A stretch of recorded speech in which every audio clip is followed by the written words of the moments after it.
Voici l'un des plus grands banquiers camerounais et pourtant la quasi-totalité des Camerounais ne le connaissent pas. Alors qu'il a occupé des postes de décision dans les plus grandes institutions financières dans le monde. Il a notamment été l'un des premiers Africains à Wall Street à Londres. Il a été directeur général de la trésorerie mondiale en Europe de la banque JP Morgan. Il a été membre du conseil d'administration chez Champagne Perrier. Il a été directeur général du Global Macro Trading en Europe chez le Crédit Suisse et bien d'autres postes de responsabilité très importants. S'il y a 5 personnes qui peuvent se positionner comme spécialistes des marchés en Afrique, il en fait certainement partie. Ne serait-ce que pour avoir été président du conseil d'administration de la première banque panafricaine. Alors, dans cette vidéo, je vous propose de découvrir l'incroyable parcours de l'un des plus grands spécialistes de la finance en Afrique, cofondateur de Enco Capital, une société de gestion d'actifs avec actuellement près d'1 milliard de dollars d'actifs sous gestion en Afrique. Francis Alain Conchou est né à Yaoundé, la capitale du Cameroun, en 1963. Son père, Joseph Conchou, est à l'époque un fonctionnaire d'État qui travaille au ministère des Finances. Alors, sa mère se prénomme Justine et c'est une institutrice. En 1981, son père, alors nommé à l'ambassade du Cameroun en tant que délégué du Trésor à l'ambassade à Paris, il déménage avec sa famille. Le jeune Conchou a alors 17 ans et après son baccalauréat, il rejoint l'université Perrier et Marie Curie à Paris où il va faire respectivement une licence et une maîtrise en génie électrique et en électronique, ce qui est très loin de sa future carrière dans la finance.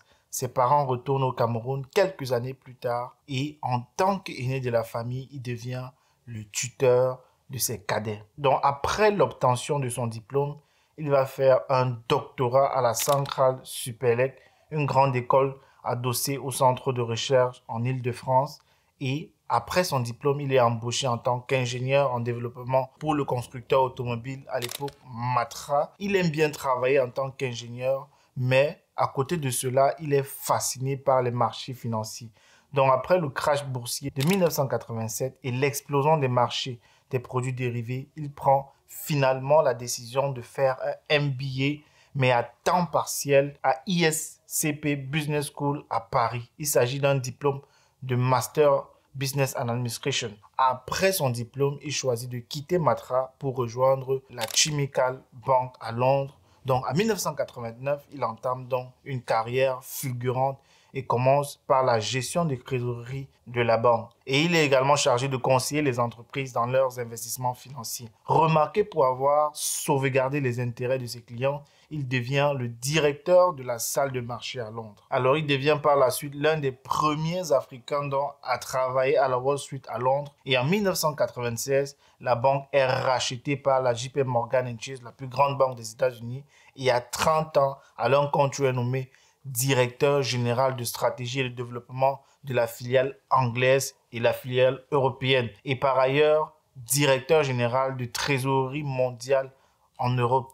En plus de travailler chez JP Morgan, en parallèle, il rejoint en 1997 le conseil d'administration de la Champagne Lorraine Perrier, la troisième plus grande maison de champagne au monde. Et 2 ans plus tard, il quitte pour la première fois JP Morgan pour rejoindre Blue Crest Capital Management, un fonds d'investissement qui vient d'être fondé par le milliardaire britannique Michael Platt et un Américain, William Rivers. Là-bas, il travaille en tant que gestionnaire de portefeuille et est mis à la tête du portefeuille d'obligations de plus de 500 millions de dollars. Et c'est quoi concrètement un portefeuille d'obligations? Alors, de manière générale, il faut d'abord comprendre c'est quoi une obligation. Les obligations sont des titres de dette qui sont émis par des entreprises ou des gouvernements à d'autres entités pour lever des fonds. Donc, si vous avez acheté une obligation, vous avez prêté essentiellement de l'argent à un émetteur d'obligations en échange d'un paiement d'intérêt régulier. Donc, en gros, vous prêtez l'argent soit à des entreprises, soit à des gouvernements. Donc, son travail sera donc de gérer l'argent que vous avez prêté. Cependant, l'année suivante, JP Morgan veut l'avoir à nouveau et lui propose un contrat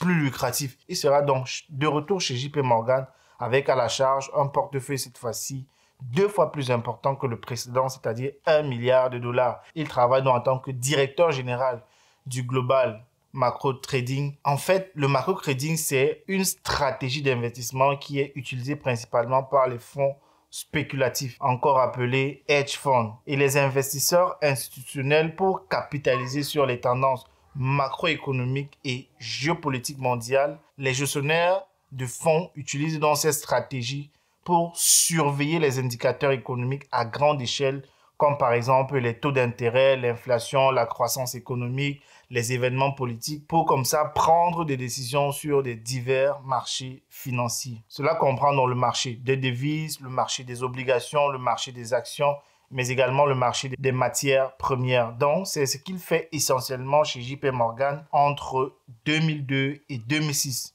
Vu son énorme potentiel, il attire le Crédit Suisse cette fois-ci qui lui propose le titre de directeur général du Global Macro Trading Europe. Là-bas, il est également à la tête d'un portefeuille d'1 milliard de dollars.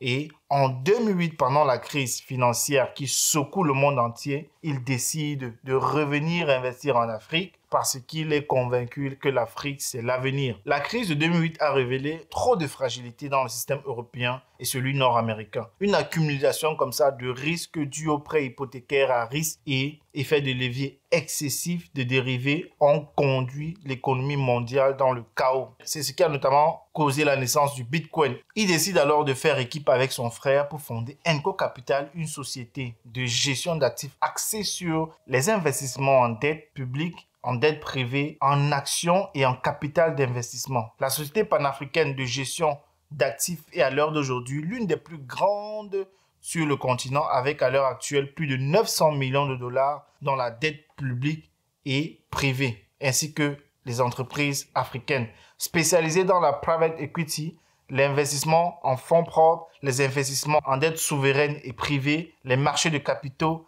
les banques centrales africaines, la dette privée. Avec près de 50 employés et 39 associés, la société de gestion d'actifs a investi également chez Ecobank, Nesti et dans plein d'autres groupes également. En 2015, la première banque panafricaine Ecobank fait appel à ses services. Ils veulent dans un premier temps le nommer comme administrateur indépendant non exécutif et 5 ans plus tard, il est nommé président du conseil d'administration conformément au statut d'Ecobank. Monsieur Emmanuel Kazobo, un Nigérian, a terminé son mandat de 6 ans en tant que président et prend sa retraite. Fort de son expérience chez les institutions de premier plan comme le Crédit Suisse, JP Morgan, Monsieur Konchou apporte donc cette fois-ci une expertise pour guider Ecobank à travers les défis du marché africain. En 2020, il met en garde contre les effets négatifs d'un moratoire sur les dettes africaines. Alors, selon lui, une suspension des remboursements compromettrait l'accès des économies africaines aux marchés internationaux, ce qui peut causer des dommages à long terme.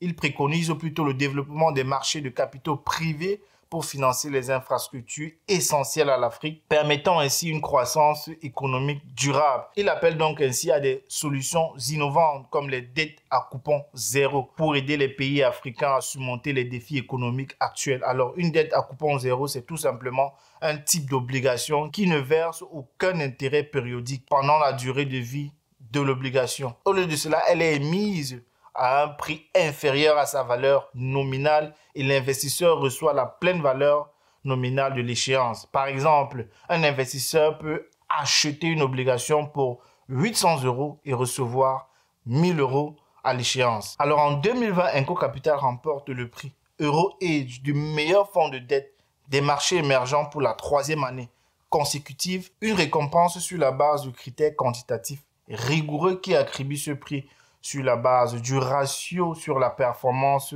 corrigée du risque, du rendement absolu qui doit être supérieur à la médiane de son groupe de pairs. Le fonds doit également être dans les 10% de son niveau historique les plus élevés et également bien d'autres critères.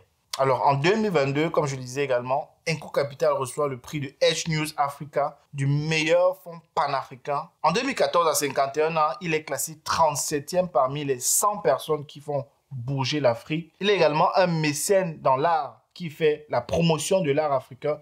Il a notamment inauguré de nouvelles salles d'exposition à la Fondation Made à Saint-Paul à Vence. Alors, Monsieur Alon Konchou est sans doute aujourd'hui l'un des plus grands banquiers d'Afrique et un exemple, l'un des personnages les plus influents du milieu bancaire en Afrique, comme on a pu le voir dans sa biographie. Alors, pour moi, il fallait absolument que je couvre cette histoire parce que c'est une success story qu'il fallait absolument aborder sur cette chaîne. Alors, laissez-moi en commentaire de cette vidéo ce que vous pensez de sa success story.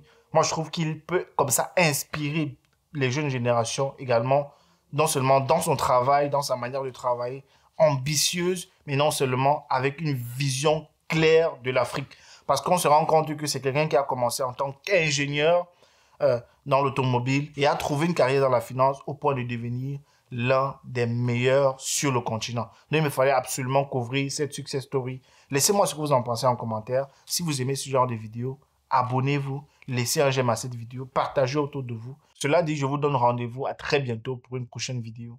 Ciao.